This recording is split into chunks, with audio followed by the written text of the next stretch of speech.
జైనద్ మండలం కొరాటా గ్రామంలో దేవి శబరినాథి ఉత్సవాలను పురస్కరించుకుని వైభవంగా సామూహిక కుంకుమార్చన కార్యక్రమం నిర్వహించారు.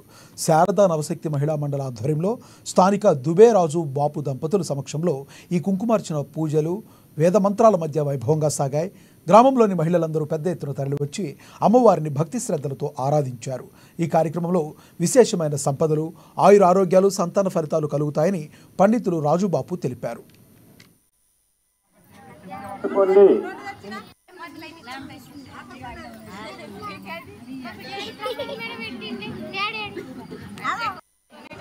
దాక చేత చెంచా పట్టుకొని తినే చేతులు నీరు పోసుకుంటా 3 మట్ట తాగండి. ఆ మంత్రం